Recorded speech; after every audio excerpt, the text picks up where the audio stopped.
Assalamualaikum warahmatullahi wabarakatuh. Semangat pagi PLNers.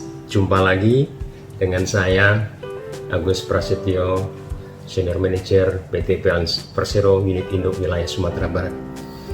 Kali ini melanjutkan beberapa sharing sebelumnya. Saya akan mencoba menyampaikan bagaimana implementasi manajemen risiko, terutama di bidang perencanaan, di mana kita menyusun kerangka kerja yang harus menjadi acuan proses bisnis yang kita implementasikan. Sebagai suatu upaya menetapkan perencanaan yang tepat, maka Unit Induk Wilayah Sumatera Barat menerapkan manajemen risiko dalam penyusunan rencana jangka panjang perusahaan maupun rencana jangka pendek. Dalam penyusunan RJP atau rencana jangka panjang, yang diawali dengan melakukan mapping tantangan, kelemahan, peluang, dan kekuatan dengan metode TOS analysis, kemudian mempertimbangkan potensi dan rencana pembangunan yang tertuang dalam RUPTL, maka selanjutnya kita menimbang risiko-risiko apa yang mungkin akan ditemui dalam mencapai target-target yang kita tetapkan dalam periode 5 tahun mendatang.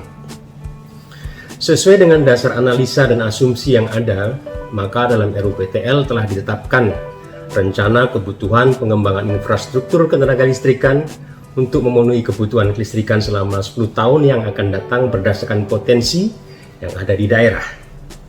Selanjutnya, RJP disusun yang fungsinya agar target jangka panjang bisa tercapai dengan menetapkan strategi yang tepat dalam mewujudkannya.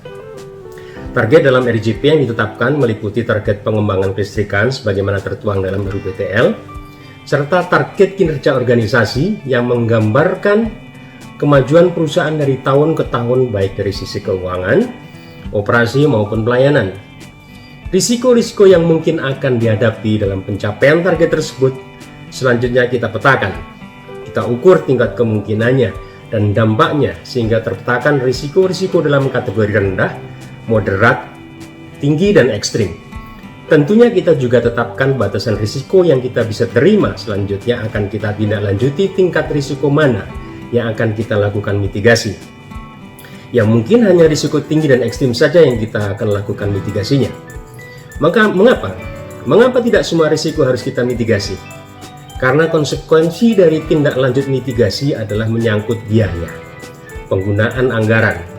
Maka tentunya tidak mungkin semua risiko kita mitigasi, sehingga kegiatan yang akan dilakukan dapat dipastikan akan menggunakan anggaran secara efektif dan efisien. Dari hasil mitigasi inilah kita tetapkan strategi-strategi dalam pencapaian target setiap tahunnya. Selanjutnya dalam penyusunan RKAP, juga kita lakukan hal yang sama.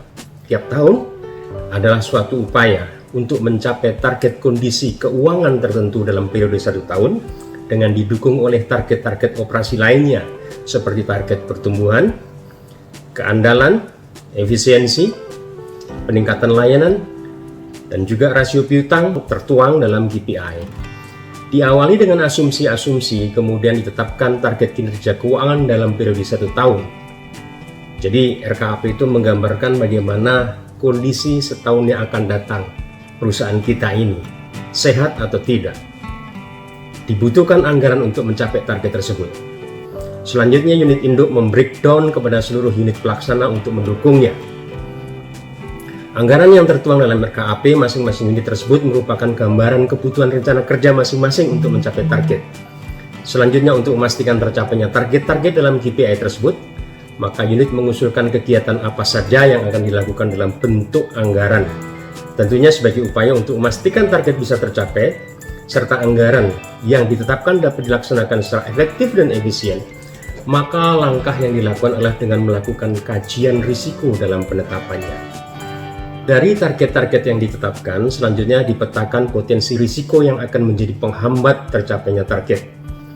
Berdasarkan peta risiko yang ditemukan selanjutnya, dipilih risiko mana yang akan ditangani lebih lanjut, yang berdampak paling signifikan akan memperkecil risiko yang akan menghambat tercapainya target. Dari risiko-risiko yang akan ditangani tersebut, ditetapkanlah mitigasi yang dianggap paling tepat. Mitigasi yang berupa strategi pekerjaan kemudian disusun dalam pedoman rencana kerja, baik dalam bentuk anggaran investasi maupun anggaran operasi. Dari sini dapat dipastikan bahwa anggaran yang dibutuhkan betul-betul bisa dipertanggungjawabkan karena sudah dikaji secara mendalam, serta dipilih sesuai skala prioritas yang paling berdampak terhadap pencapaian target. Perlu diketahui bersama bahwa sesuai tingkat maturity atau kematangan dalam penerapan manajemen risiko, di mana proses perencanaan dan perancangan anggaran sudah berbasis risiko, itu baru pada tingkat kematangan pada level 3 dalam sistem manajemen risiko. Bagaimana supaya tingkat kematangan dalam kategori kerangka kerja meningkat menjadi mature di level 4 seperti target korporat? Tingkat kematangan kategori kerangka kerja di level 4 ditunjukkan bila semua proses bisnis telah terintegrasi dalam suatu sistem manajemen disertai informasi risiko yang berpengaruh terhadap outcome dan langkah antisipasinya. Jadi bukan hanya sekedar perencanaan kerja, namun seluruh sistem proses bisnis sudah menggunakan kajian risiko. Jadi untuk mencapai tingkat kematangan level 4, maka tidak hanya proses penetapan PRK saja yang dilakukan kajian risiko, namun seluruh proses bisnis harus sudah menggunakan sistem manajemen risiko. Contohnya apa? Contohnya, misal di tahap perencanaan, proses survei, dalam penetapan pilihan lokasi, jenis kegiatan, pemilihan petugas, dan seterusnya sesuai data yang dimiliki kemudian dilakukan kajian risiko. Di tahap usulan anggaran, seperti tadi disampaikan dalam PRK, petakan risiko yang akan mempengaruhi pencapaian target, misal target losis. Maka apakah akibat pencurian, kesalahan pengukuran, atau losis teknik akibat panjang jaringan menjadi risiko penyebab utamanya. Petakan penyebab dominan yang jika kita kendalikan langsung berdampak kepada penurunan losis. Kemudian tetapkan mitigasinya yang akan menjadi PRK, serta tetapkan skala prioritas dari beberapa PRK sejenis. Di tahapan perubahan PRK, dalam perjalanan waktu kemungkinan akan terjadi perubahan-perubahan karena ada sesuatu disrupsi yang akan terjadi. Dalam perjalanan waktu sering terjadi perubahan prioritas pekerjaan. Untuk memastikan bahwa program yang baru lebih bermanfaat atau lebih dipastikan berdampak sesuai kebutuhan saat itu, maka proses yang harus dilakukan adalah dengan membuat KKP dan kajian risikonya. Karena setiap PRK harus dievaluasi dan ditetapkan oleh kantor induk bahkan sampai pusat. Kemudian di tahap eksekusi, seperti apa? Contoh, proses pelaksanaan pengadaan, memperhitungkan prioritas, target waktu, memastikan keberhasilan proses pengadaan, jangan sampai lelangnya gagal, maka juga harus dilakukan kajian risiko. Kemudian dalam proses pekerjaan di lapangan, untuk memastikan pekerjaan sesuai SOP, memenuhi target waktu, mencapai target kualitas, serta memilih prioritas mana yang dikerjakan terlebih dahulu, maka ini juga lebih efisien jika kita buatkan kajian risikonya. Terakhir dalam tahapan evaluasi. Selama ini, dalam melihat peluang, kita hanya mengevaluasi dengan cara-cara yang kualitatif. Analisa kuantitatif hanya untuk mengevaluasi realisasi saja. Sudah tercapai berapa persen? Mau berapa persen lagi? Sedangkan dari sisi peluang potensi untuk mencapai kinerja, tidak pernah dilakukan pemetaan dan perhitungan kuantitatif. Sehingga tidak pernah terukur apa upaya yang dilakukan bisa menghasilkan berapa. Upayanya berapa, dampaknya berapa, paretonya seperti apa.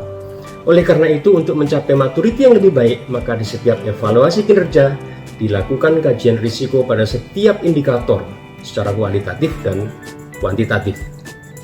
Intinya, seluruh proses bisnis yang kita jalankan harus memenuhi kaidah manajemen risiko. Catatan pentingnya, tidak harus kegiatan-kegiatan tersebut dituangkan dalam format laporan manajemen risiko. Ini yang sering menjadi beban. Karena harus membuat laporan manajemen risiko, ini sering menjadi beban. Yang penting adalah bagaimana implementasi daripada kriteria maturity-nya itu terpenuhi. Yang penting adalah seluruh SOP dengan proses bisnis yang ada tergambarkan adanya proses manajemen risiko dengan kaidah-kaidahnya yang terpenuhi di dalamnya, dan tentunya harus ada evidennya.